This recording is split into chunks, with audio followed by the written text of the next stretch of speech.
In Geometry Dash, there's 8 game modes that come with their own gimmicks and skill sets that affect how players use them. Each game mode comes with their own possibilities and can be very different in gameplay. And because of this, many players find certain game modes to be harder than others, but there's no real conclusion to what exactly the hardest game mode in Geometry Dash is. So in this video, we're going to be ranking each game mode in 3 categories, which are complexity, which is how much can be done with the game mode, skill cap, which is how hard the game mode can possibly be, and lastly how learning the game mode is. Starting with the easiest game mode from combining all these categories together, the spider came out to be the easiest game mode, and it makes sense. Starting with complexity, the spider has the least amount you can really do with it, which is why it gets a score of 1 out of 10 in this category. With the spider game mode, there's no physics really at all, as a click makes an instant teleportation, which honestly doesn't create a lot of potential for it. Being a single input game mode without any holding involved gets rid of a lot of possibilities for the game mode. The only way to really add on to the spider is by adding orbs and pads, which honestly just makes it similar to other game modes. Going to its skill cap, it also ranks a 1 out of 10 due to it being really hard to create hard gameplay with it, as you can only create really tight timings with it and maybe some click patterns, but that's about it. This is also why the spider is really good in duels. However, it does rank a 4 out of 10 in the learning category, as it is kinda hard to get the hang of at first, because the teleportation gimmick isn't seen in any other game mode. And putting it all together, the spider gets an overall rank of 2 out of 10. Now this next game mode was probably what a lot of you thought would be the easiest, but came out to be the second easiest, which is the cube game mode. The cube game mode is what you think of when you play Geometry Dash. It's literally the first game mode in every single main level. And because of this, it's pretty simple just like the spider, but just only a little bit more complex. As I rank the cube a 2 out of 10 with complexity because it just has a bit more that you can do with it compared to the spider. You can see in levels like Atomic Cannon how the cube game mode can be used to its full potential, but it still can't do as much as other game modes. You can only move when you're on solid ground or touching an orb, which removes a bit of the possibilities in my opinion. It also involves holding an input unlike the spider, unless you count black orbs as holding in spider parts. Going to the skill cap, I think the cube would rank a 3 out of 10 when considering how hard it can be. You can create really fast and learning gameplay with the cube, as it is a timing game mode, but there's a point where the cube just can't get any harder. There's a point where a certain jump can't be possible anymore, and you have to rely on click patterns to make it harder, which is really hard to do with the cube. Now considering how learning the cube is, I gave it a 2 out of 10 since it's really easy to get the hang of. It's pretty simple, as one input makes you jump, which jumping and falling are the only physics to the cube. So with this, the cube has an overall score of 2.33 out of 10. This next game mode is basically the cube, but if it could jump all the time, which is a UFO. I rate the UFO a 3 out of 10 on complexity, as you can do a little bit more with it than you can with the cube, as it relies on single inputs to move just like the cube. Just the difference is you can make an input anytime. You can also see how the UFO is more appropriate for gameplay that involves more contact with blocks and slopes, as you're able to push down the UFO with slopes unlike the cube, which in my opinion just makes it a little bit more complex. You can also create interesting UFO gameplay by adding orbs to make UFO jumps at different heights. Going to its skill cap, I ranked it a 4 out of 10, since unlike the cube, you will need to rely on previous clicks to be sure you're aligned for timings coming up. As with the cube, you're usually on blocks to help you be aligned, but the UFO doesn't allow that anywhere near as often as you're always in the air. Though there is a point where the UFO can't really get any harder with timings, so it ranks just a tiny bit higher than the cube. Going to how hard it is to learn, I give it a 3 out of 10 as it's just a bit harder to understand than the cube, as you need to know how high it jumps and how slow it falls, as well as how to position yourself with upcoming timings. But other than that, it's fairly simple to understand, and with that, that gives the UFO an overall score of 3.33. Our next game mode on the list is the ball, which is very similar in physics to the spider, just it doesn't instantly teleport. In my opinion, I think the ball is a 4 on complexity, as there's so much more you can do with the game mode when compared to the spider, as there isn't instant teleportation removing the possibilities. The reason for the ball being higher in complexity is because it can go all over the screen, meaning it allows for different types of gameplay to be created. However, the ball can only make an input when it's on solid ground or on an orb. But the gravity flipping mechanic allows for a bit more variety within the gameplay when compared to another ground-based game mode like the cube. Going to its skill cap, it ranks a 4 out of 10, which makes sense since it's another timing game mode. But it is on the higher end of timing game modes due to the gravity flipping mechanic allowing creators to make harder gameplay, as they can create different types of click patterns that affect how hard the gameplay is. Now going with how learning it is, it's pretty simple as it introduces a gimmick that is really easy to get the hang of. You just need to know what an input does and how the physics of the ball works along with it. It's just a tiny bit learnier than the cube in my opinion, giving it a 3 for how learny it is. Putting it all together, the ball gets an overall score of 3.67.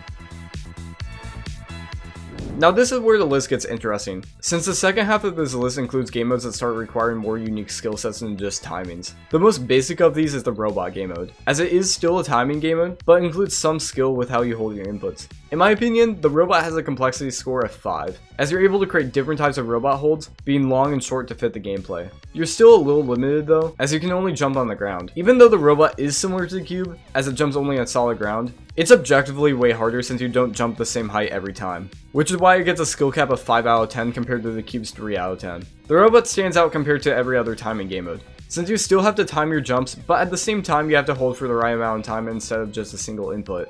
The holding mechanic adds just a little bit of skill to the robot, which makes its skill cap way higher. I also gave it a 6 out of 10 on how learny it is, since you need to know how the physics on the robot work as well. The robot also has slightly different gravity than the cube, as you may not have thought, which makes it a little bit more difficult to get the hang of. You of course need to learn how the holding mechanic works to know how high you need to go and where you'll end up after a release, which can be hard to get the hang of, but this gives a robot an overall score of 5.33. Coming from me personally, this next entry may be surprising, but I actually put the wave as the third hardest game mode, but trust me, it makes sense. With how much you can do with the wave, there's a lot, which is why I ranked it an 8 on complexity. You see, the reason the wave is so complex is the components that can be added onto it. If you make it mini, it switches the angle it moves at. Now going to its skill cap, the wave by far has the highest skill cap, which is why I ranked it at 10. Wave is known for being the game mode of the hardest parts of many levels, including mine, which is due to the fact Wave can have really tight sections and it's fairly simple to control, which allows for players to complete way harder sections. Along with it being fairly simple to control, the Wave really isn't that learny. Not even at all, since I gave it a 1 out of 10 on how learny it is. The Wave has the most simple physics of any game mode in Geometry Dash. In fact, it has no physics at all. It goes up and down in the same angle without any acceleration to it, which makes it extremely easy to understand. The only thing that makes it learny is when levels make it learny with click patterns you would have to practice to get the hang of. But when you put it all together, the Wave gets an overall score of 6.33, which puts it below the top 2 game modes. Taking second place is the latest game mode to be added, which is of course a swing copter, or just a swing as the game calls it. Many people find the swing copter to be the hardest game mode, which makes sense since it's only been around for a few months, and is vastly different from the swing copter before 2.2. But eventually people will get used to it. Starting with its complexity, I believe it should have a 6 in this category, as there is a lot more to do with the swing when compared to other game modes. Because it isn't a ground-based game mode, it allows for creators to add more inputs, as you can click in the air at any time.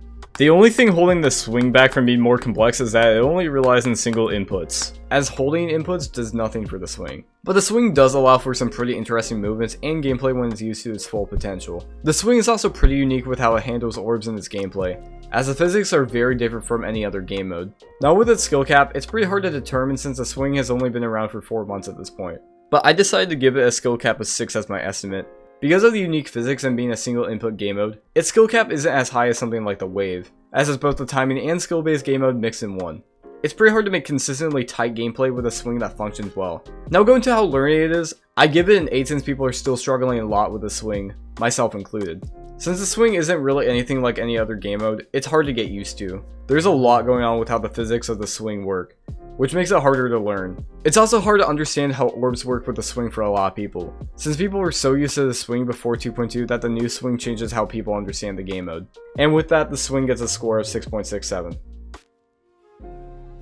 Now going to the hardest game mode, some may agree a lot while others may disagree, but I found the hardest game mode to be the ship when putting everything together. Even though I myself have been really good at ship, I was trying to make this list from an objective standpoint. The ship is by far the most complex game mode out of the 8 game modes in Geometry Dash for several reasons. It allows for many different types of gameplay that can be combined together. You can create any maneuverability you want with a ship, involving different amounts of holding. You can make the ship hit its head on blocks or slopes that adds more diversity to the gameplay, or you could be boring and just create extremely long straight fly. Once again, using Automachina as an example, you can see the potential the ship game mode has to offer when used in extremely diverse ways, which not only makes it harder but also just more fun in general. Now the ship has a pretty high skill cap as well, just being second in the category right behind the Wave with a score of 8 out of 10. The ship is the most skill based game mode in Geometry Dash by far, as every input relies on how long you hold it, along with the physics involved with it. With it by far being the most skill based game mode, it makes sense its skill cap is really high.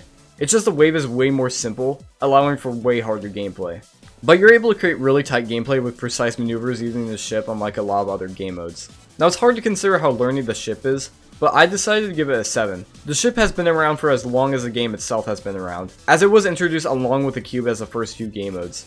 But the ship's physics makes it so hard for new players to get the hang of, since the physics of the ship is something new players aren't going to be used to. It takes a while to understand how the ship moves along with how long you hold an input in order to start getting used to it. But it does eventually get in your muscle memory and feels like second nature. So with it being the hardest game mode, the ship gets a score of 8.33. Now I know a lot of people will disagree with this list, but I try to make it from the perspectives of everyone, not just from myself, which is why the wave isn't the hardest since I suck at it. But I made a community post the other day and there were a variety of different answers. But the most common answers were the ship, swing, and wave game modes, which makes sense as they're the most skill-based game modes. But take these ideas in consideration if you end up making a level of your own, as game modes are a major part of the balancing of the level. I hope you all got something out of this, so thanks for watching.